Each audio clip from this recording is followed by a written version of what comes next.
My name is Optimus Prime. We are autonomous robotic organisms, but you can call us Autobots. I say we take off and nuke the entire site from orbit. It's the only way to be sure. I want you to rest well, and a month from now, this Hollywood picture is gonna give you what you want. I'm gonna make him an offer he can't refuse. Welcome, ladies and gentlemen, to Inside Your Screen Bite-Sized Podcast. This is the Killing Eve podcast, where we're talking everything about Villanelle and Eve. I'm joined with my fellow host, Brendan Horgan. Hello, sir. How are you doing? I'm good, thank you, Tony. How are you? I'm not too bad. I'm not too bad at all. Let's just get right into it. Still got it. That was a bittersweet sort of title because we're obviously talking about Dasha and how she kills Nico. By the way, this is a spoiler. Spoiler warning. Yeah, anyone who's tuning into this now knows this is hardcore spoilers. So. We get it. We get into it. So yeah, let's chat about that first of all. So how did you feel about Nico's untimely demise? Before I get into his demise, I thought Dasha once again was brilliant in this. The character, I love this new character of Dasha. She wasn't in it a great deal, but again, I loved when there was the scene where she was doing laps in the swimming pool and she's still in the pool, and the first thing she does is kind of reach for a cigarette. She lights the cigarette and she's like, the character is brilliant. Yeah, Nico dying at the end. I'll be honest, I saw Nico dying, but not in this episode. So I kind of, maybe about 10 minutes before at the end, there was something that I just thought, because I'm always predicting when watching this. That's why it's quite a cool show where, it's like, where's it going? And I love theories. And I kind of had a feeling Nico might cop it, but I didn't think it would be in this episode. And I didn't think it would be the way it was. And even up until the final moment where Dasha's kind of going around the back of the kind of cottage or whatever it was to kind of sneak up behind Nico. I still didn't like kind of cotton on that she was going to kill him. I was just kind of like, wait, is she trying to like escape and then, the old pitchfork in the neck. Yeah. Well, it's kind of like the same thing with Kenny. I feel that Nico, he wasn't a character. His arc had been finished in the last series. Like, we knew that he was leaving Eve. He'd left, pardon me. And it kind of felt like he was just being brought in. I'm not going to lie. I have to interrupt there just because you kind of said in regards to Nico's character, I fell for the storyline in this in regards to the text messages to Eve. So that surprised me, the kind of moment where he sends the photo, and obviously we learned later that it's not Nico sending the message, it is Dasha, but I fell for it. At that point I was kind of like, oh right, are they going to get Nico and Eve back together again? Well, clearly not. The plan was to see the whole thing, to watch. She wanted that. Well, this is where I was a little bit confused as well. What is the intention of killing Nico in front of Eve? Does Dasha think that she's going to blame Villanelle? Does she think that she's going to be overcome with grief and therefore just kind of go away? Because I think that's a complete setup to set up Villanelle, because she writes the note on the pickaxe, or what do you call it? A pitchfork. And I forget exactly what it says, but something like "still got it." Is that what it says? Still got it. Yeah, because that's the title of that, yeah. And there's also the scene with Dasha and obviously the kind of member of the 12 or representative of the 12. The mysterious lady with the neckerchief. Yeah. And she actually says, she's kind of like, and obviously I found that part quite interesting, the fact that they've now made it clear that the 12 have some kind of interest in Eve. I'm going to assume that they know that Eve is still looking into them. That would be my prediction. That but the Dasha did say she said, Palastri, I can kill her, and the kind of agent said, no, don't kill her, just fuck around with her. Well, this is the interesting thing. Isn't there a line though about messing with their relationship? Just mess around. So I do think that's the setup. Dasha is there to make it look like it was Villanelle. Yeah, I mean, you kind of got the fact that, Villanelle is trying to go up the ranks. She's trying to become like a middleman. There's even a scene here where she's with Constantine and sort of jokes about being his boss. Then we're introduced to this mysterious lady, a kind of face of the 12, shall we say. And yeah, it kind of, are they trying to set Villanelle up? Or, because they turn around and say, yeah, obviously the plan is for Dash to kill Nico. But like Villanelle is she's messed up in terms of the 12. And Dasha even says, oh, she's a bit skitterish at the moment. And, well, let's get her mindset. So I don't know if they're setting her up for something. And if so, what would that be? I think it's suggested, or I kind of get the feeling that the concept is that Villanelle is completely being used. Is Dasha technically Dasha does, if we're supposed to believe it, Dasha doesn't represent the 12. Constantine does. So maybe this the Russian government? Is this, is that the whole point? It's the kind of spy network. So, for example, is this woman we saw who met Dasha, is she part of the 12? I thought Dasha was supposed to be separate from the 12, but I think that's one of those kind of twists where it's like we're not supposed to really know. Because, you get the feeling that Dasha and Constantine don't work together, but then at the same time, you kind of get the feeling that they, it's one intertwining network, so to speak.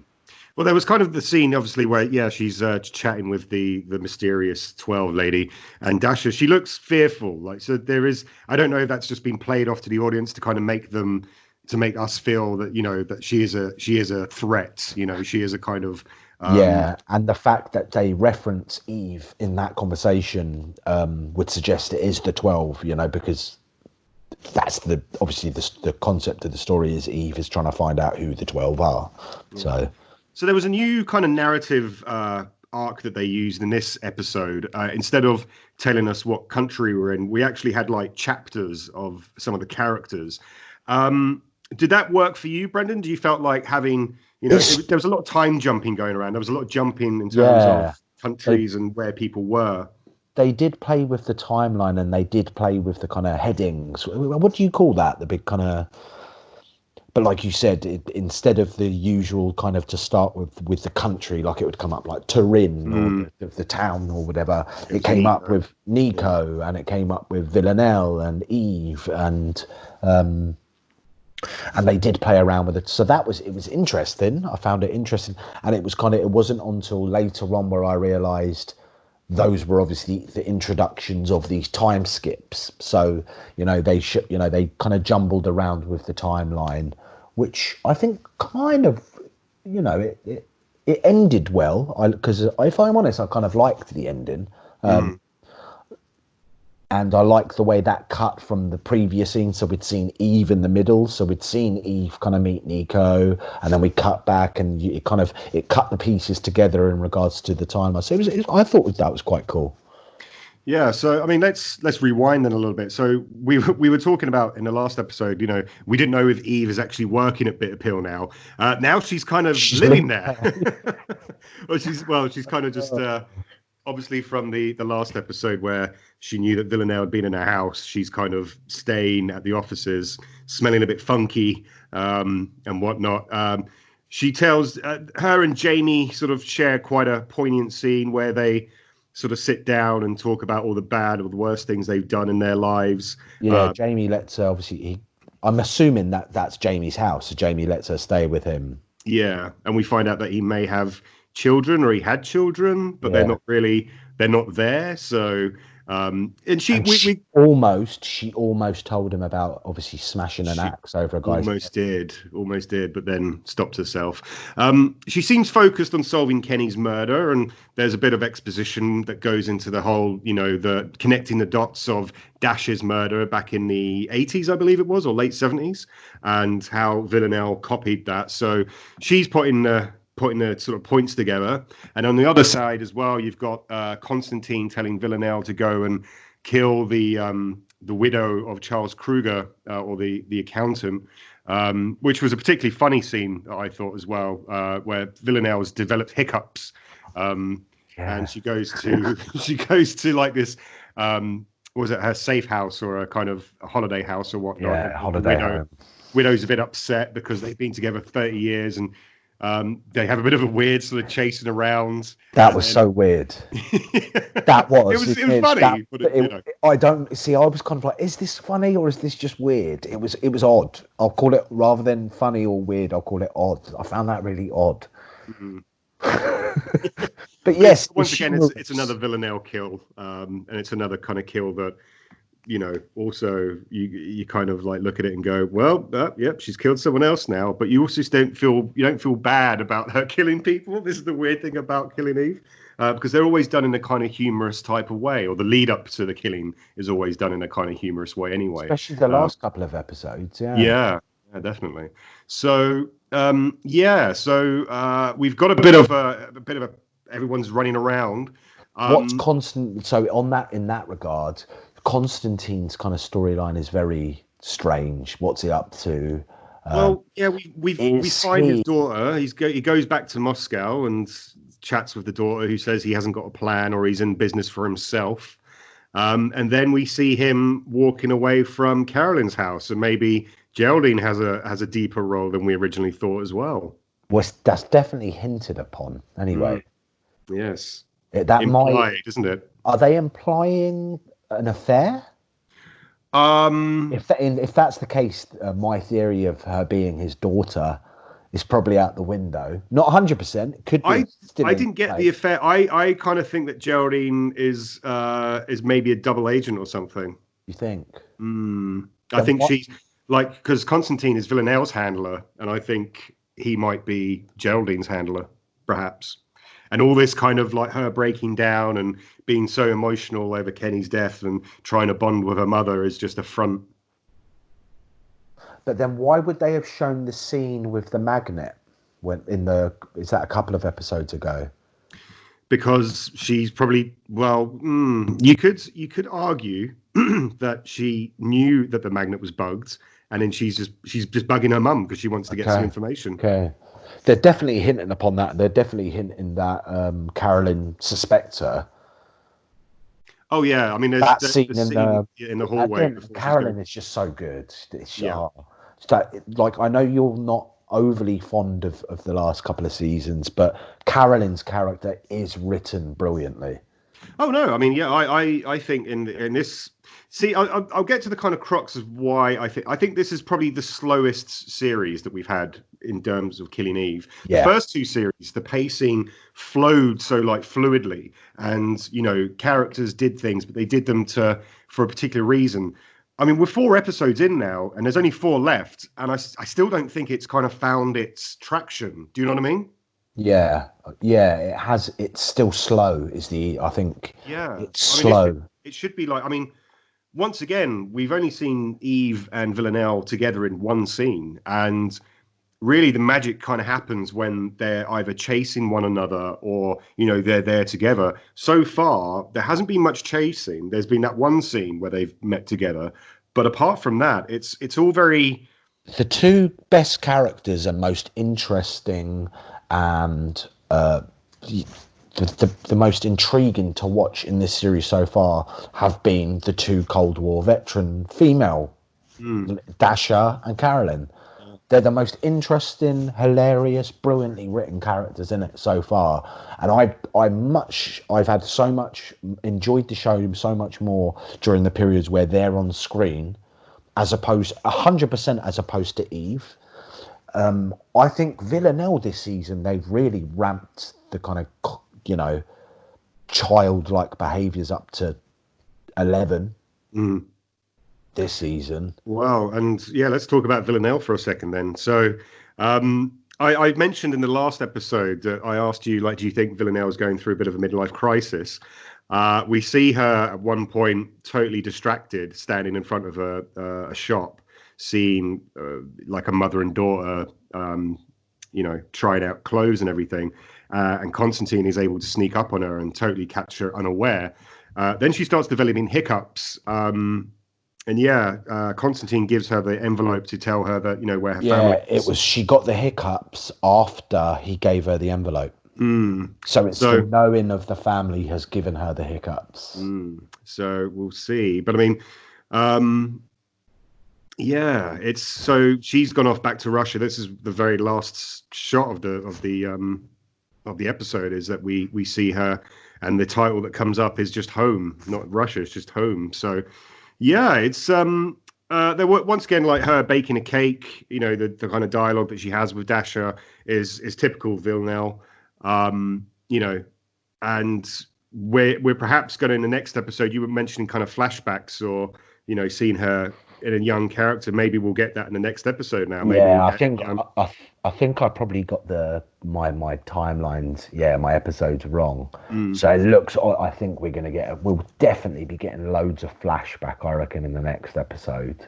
And I hope the family isn't a completely separate entity to the storyline of the 12. I hope it's not just like she was given away, or I really hope there is some kind of, I hope her family basically are as entertaining as she is, like a Dasha type characters. I hope, I think they'll need to be. Yeah, I mean, you can't. There's either one of three things that could happen. She goes to see the family, and they're completely not what she expects, which I don't think is going to be the case. They're either going to be as quirky as she is, which I think will be the case, or there'll be a front. The whole thing will be a front. She doesn't have a family, and this is like the 12's way of keeping tabs on her, or something like that. You know, it'll end up that the family is actually a member of the 12, or something along those lines. Yeah, can you trust Constantine is the question. Can you trust him? Is he going to be her father? According to you, he's everyone's father. He's the granddaddy of everyone in this show. It's a distinct possibility. Well, will you be upset if it is revealed that he's not actually anyone's father, apart from Irina, who's actually in Moscow and is his daughter? Yeah, would I be disappointed? Sorry. Yeah. I'd be gutted, to be honest. I don't think if they'd done another series, I'd watch it if I found out Constantine didn't have another child who was involved in the plot. Yeah. So there's still like the jury's out for me on Geraldine. I'm curious of what to make of her, really. Like you said, I love that bit where Geraldine's on like you said, the one scene with her and Carolyn in the kind of hallway, and Geraldine's like, she's opening up her heart and she's crying her eyes out, and she's like, "You never talk to me," and she's like, "We've just had a perfectly reasonable conversation here in the landing." It's just brilliant. Absolutely brilliant. But here's the question: Is Carolyn losing the plot? Is she? I don't think so. I think she's got a lot of stuff. It's all an act. Yeah, I think she does say that you know, she's doing stuff behind the scenes more. I think the line is like, more than you'll ever know. Yeah, she 100% knows that the house is bugged. Yeah, 100%. It was clear when just the scene where she was like, "Good morning, Mum," and she didn't say a word. And when she comes in, it's not. That's that. I think, you know. Yeah, I'm liking your theory on old Geraldine being. Yeah, I think it'd be too obvious, like that Constantine and her would be having an affair, or it wouldn't really. For me, it wouldn't work. I know that they did have a kind of bit of a flirtatious sort of segment, but I think that was a red herring to kind of throw people off. I think Geraldine's a lot more than what she's more than meets the eye, shall we say? Yeah, and then Nico's death. Is he dead though? I was going to say we don't know yet that he's dead. We're assuming. I think it's 99%. You can't get a pitchfork through your neck. I don't know. Stranger things have happened. It's true. I doubt. I mean, I think next episode will be totally focused on Villanelle. I doubt we'll even see any other characters. That's why I think this episode was so interspersed with like all the different characters and their different sort of chapters. I think next episode we'll see just Villanelle completely on her own with her family, and then the episode after will come back to the kind of fallout of inevitably what I suspect will be Nicos' death. But you're right. I mean, he could survive. He could, you know, just by the fact that if I'm going to call it right, if in the next episode, which we're assuming is going to be entire, and I kind of agree with you there, I think the next episode will just be Villanelle's backstory and that story of her family. if that does happen and there's no mention, there's no cutscenes back to London or to Poland with Nico and Eve, I'm going to go that Nico's still alive, because it gives you that week of out of thought, out of sight, out of mind, and we're just assuming he's dead. And then the very start of the episode after, they open up with Nico being alive. That's a more interesting storyline as well. That would, if Nico survives, the relationship, how even worse that becomes with Eve and the whole scenario of it. You know what? I reckon Nico's alive. Yeah, I think you could be right, because, this whole series, she's kind of been like Eve herself. If you look back at the first series, she was chasing Villanelle with this kind of fervent sort of passion to kind of chase her. In the second episode, she caught up with her, and then it was more about the kind of whole dynamic of, will Villanelle turn Eve to kind of like go down her road. This series has just been plodding along. This could be the kind of catalyst for Eve to find that kind of passion again, to kind of chase her down. That's one way of looking at it. Now that could either work with Nico dying and Nico being kept alive. So, both of them could be that catalyst, that spark for Eve, to get on board again and sort of, come hell or high water, she'll have her revenge. Or it will go completely the opposite way.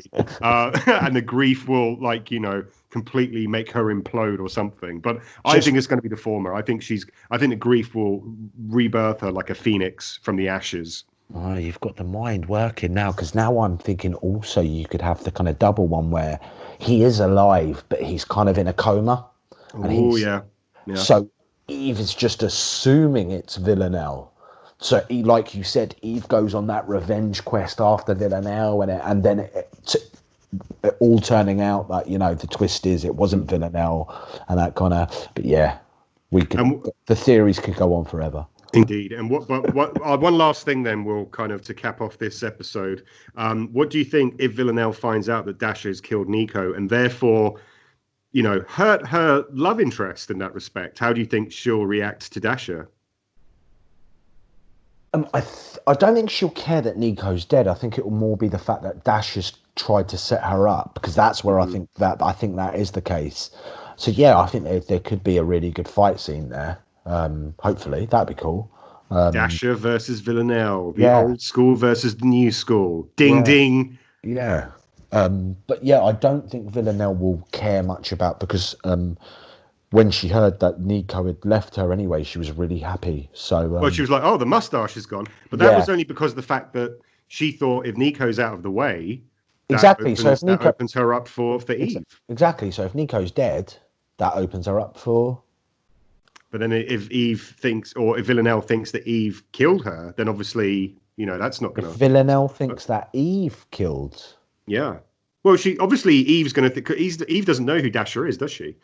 No, but you're confused. Like you said, I'm not confused. You said Villanelle. So are you saying if that Villanelle... think Villanelle will think that Eve killed Nico? No, sorry. Did I say that? Are you sure? You said Villanelle. All right, scratch that. I meant the other way around. If Eve thinks that Villanelle killed Nico. Yeah, that's 100% going to happen. Yeah, well, we shall see. We shall see. Okay, then, Brendan. Well, we'll cap that off then. Join us next week on Inside Your Screen podcast, where we'll be looking at Villanelle and her family and maybe having flashbacks. And maybe it will be just a complete episode of her. Who knows? You can join us. Dash is there. I really hope Dash is there. Oh, she's in Poland, isn't she? No, but as in right. the we're going to assume there's going to be flashbacks of a childhood. So I hope Dash is there. Okay. You can join us on conversations on Twitter at Inside Your Screen. We will join you on the next episode. Goodbye. Goodbye.